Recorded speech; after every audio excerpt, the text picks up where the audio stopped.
Hi everyone, this is Michelle Bynum here. Just to give you a little bit of an overview for wrapping up week 4 of MG 201, where we're talking about chapters 3 and 4. Basically, it's ethics and working in a management concerns being a global enterprise. So the topic of ethics really is a foundation topic for this class because in order to do your paper, you have to realize some of the ethical considerations of the decision that managers may have made to create some of the faux pas and situations that they have resulted in for their organizations. So take a good look at that. That's got some great information on it. You do notice I do go out of order in this book. I try to cluster some ideas together. Sometimes it works very seamlessly, and other times it's a little bit of a stretch. But I think that there's a tie-in here between work environment and ethical responsibilities, and then some of the issues with organizations going global. So there's a little bit of a tie-in with that. Basically, I'm going to just review the chapter very quickly so that we don't forget anything, and I'll point out those things that are really important. Basically, there's the 3 Ps that this talks about in the book here, which is your responsibility for the people, the planet, and profit, since that is important. The book does talk a lot about internal and external stakeholders. That's important to recognize the sphere that your company interacts with, and that management has to be concerned with. So inside of an organization, you have your employers, your owners, your board, those types of folks. And then outside, you have all the external considerations of your competition, maybe the law, that type of thing. And then you have the general environment, which is your economic factors, your technology forces, your socioeconomic forces, your demographic forces, international focus, and your forces, and your political legal forces. So when you think about that, there's an awful lot to consider within the scope of management concerns for an organization. And there's legalities and there's moralities around all of those. So it's a pretty big concept to have to consider. The owners, if you had your MG 100 here at DeSales or another university, you know that there are types of ownerships for businesses are your sole proprietor, your partnerships, and your public or private organizations, your stockholders. So keep that in mind. There's a lot of people to please sometimes. When you have a one-person shop or whatever the case may be, it's a little bit less to consider. However, you have some of these multinational corporations worth billions and billions of dollars, and you have a lot of things to consider. So there's a couple of things in here to just remember. On page 77 and version 8, we're talking about the environments that people have to concern themselves with regards to the external stakeholders, and they are your task and your general. So your task environment consists of your customers, your competitors, all of those folks, distributors, strategic alliances, your unions, your local communities. Those are things to consider.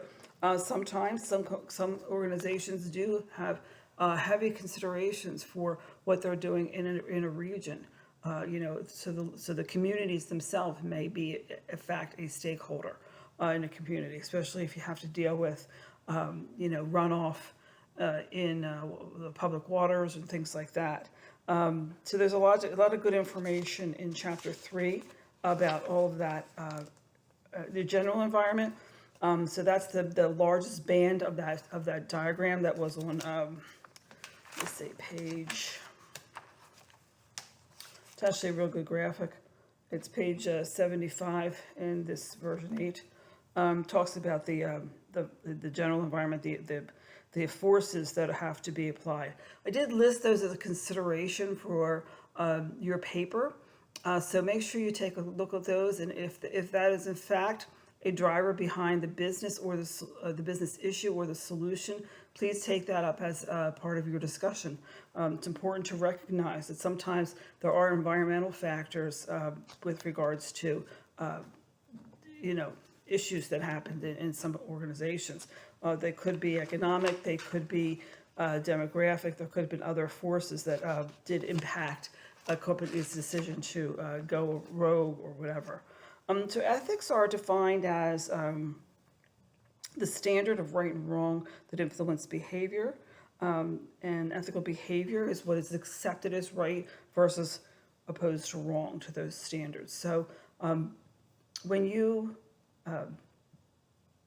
have ethical dilemmas that happen, the fact of the matter is that sometimes people do things and it's not the right thing to do, and that's what this whole topic is about. Just because it's legal doesn't mean it's ethical. So, your first question you ask yourself is it legal?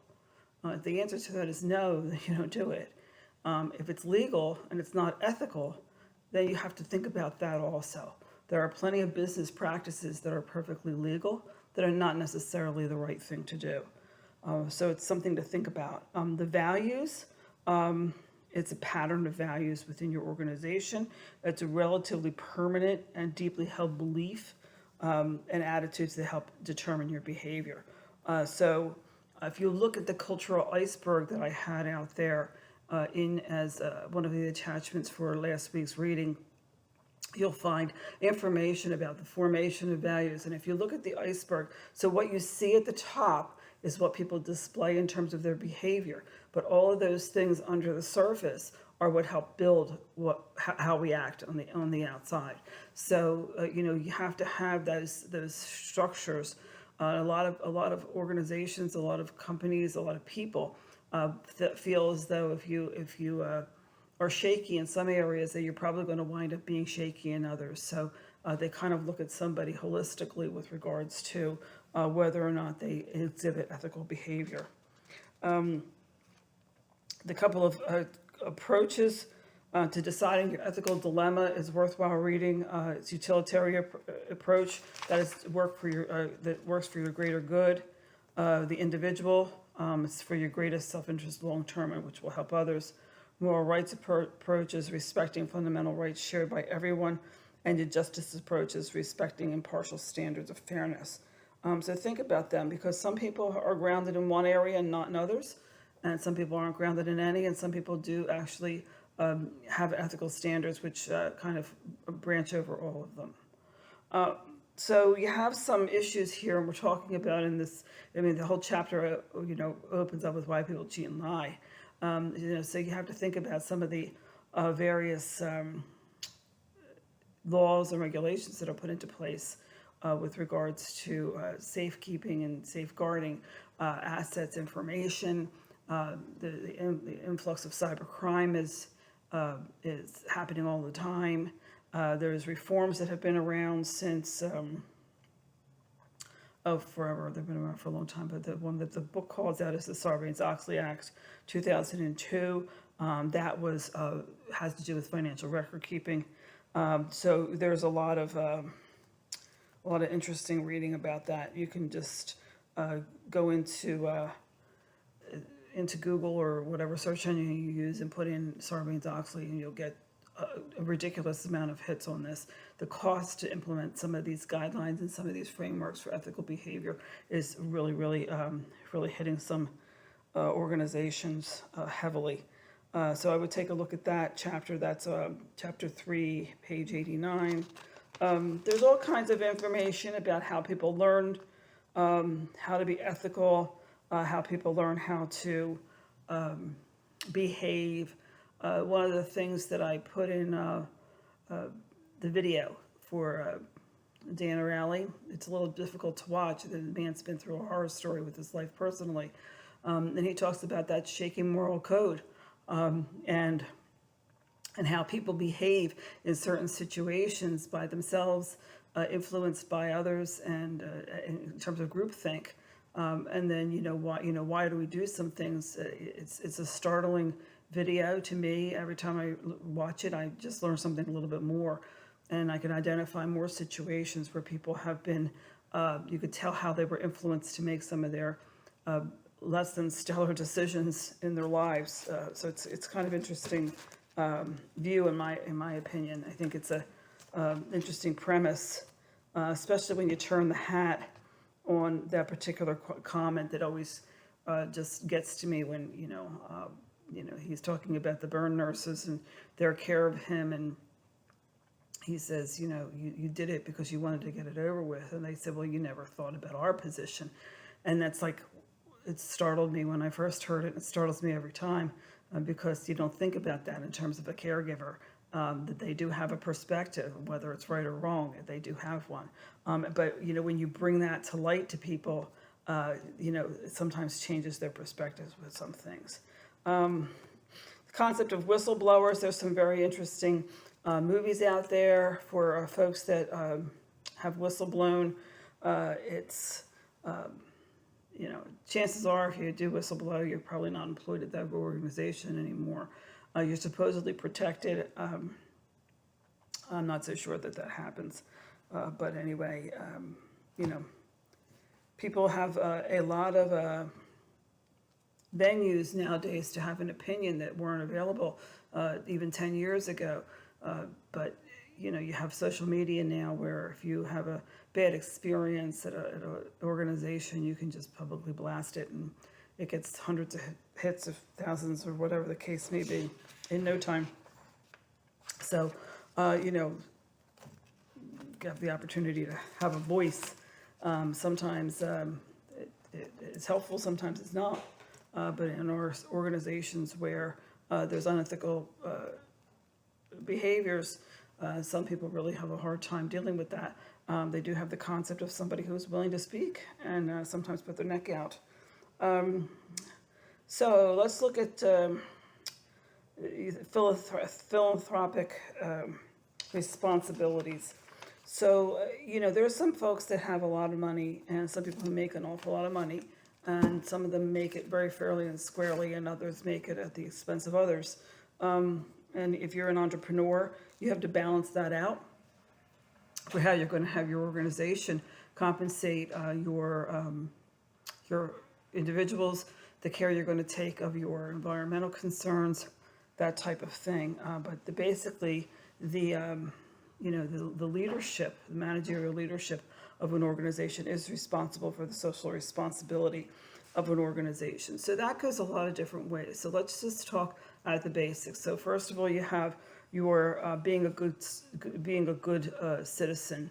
So that's very much at the top. You can have that being a community-based citizen. You can also treat your employees very well. Some people do not. Some people do. You can allow your employees to, take time off to do philanthropy. Some places will give you a day and a couple hours. There's a couple organizations that will go so far as to give you a week of work off paid to do, good deeds. Being ethical goes across the board. So it goes with regards to treatment of your employees, treatment of your physical plant, treatment of your environment. If you have animal testing or anything like that involved, treatment of those animals. Or if you're not going to do that kind of work, then if that's within your moral code not to, then basically taking that stand. Environmentally, to be concerned with your use of sustainable products, to be able to not only create jobs and employment opportunities for individuals, but to provide them with the ability to economically care for themselves and to pay an adequate wage for them to have a lifestyle that's livable. We're not talking about having overabundance of skill set. There's some skill sets in this country that are very lagging, so that opens up different doors. But create an environment where people can grow and develop skill sets and basically give more back to the organization, and hopefully that will extend to outside of the organization and the community and the like. Just kind of looking at the full picture of ethical responsibility. Minimally, the organizations have to obey the law. So some of you are writing papers about companies that broke the law or that tried to skirt the intent of a law.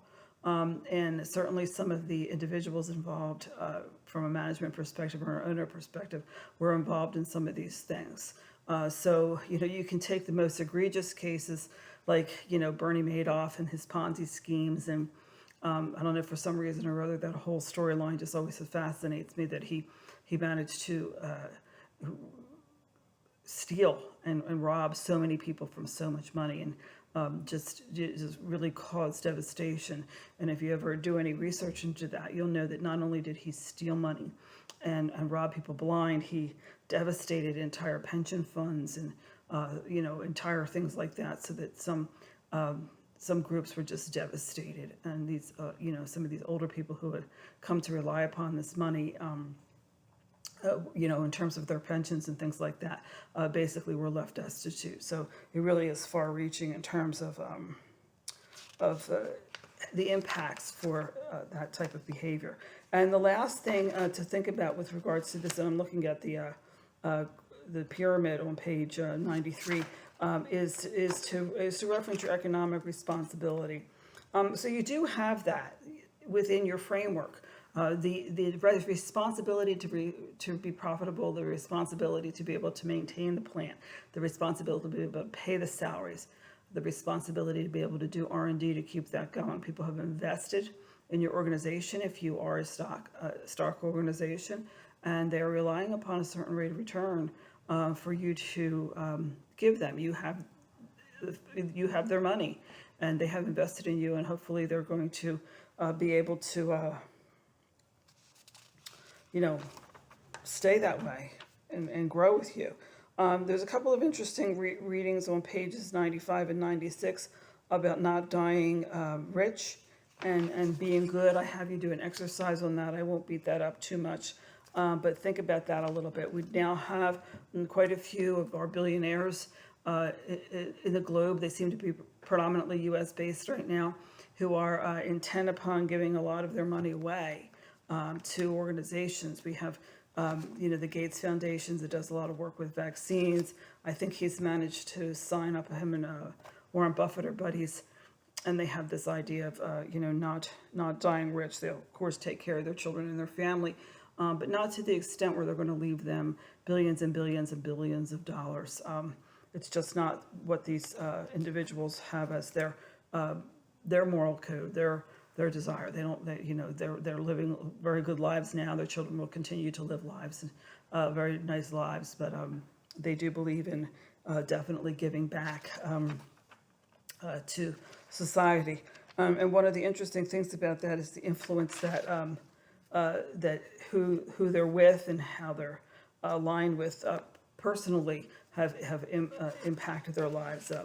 Bill Gates married a woman who was quite religious, and she basically, I think, turned him around as being someone who isn't quite so religious, and really brought her moralities and ethics into the relationship, and said, we have to do something about this, and thought, they don't need this all, so let's do the right thing. So like I said, a little bit of a wrap up on chapter 3. I will start with chapter 4 on the next video.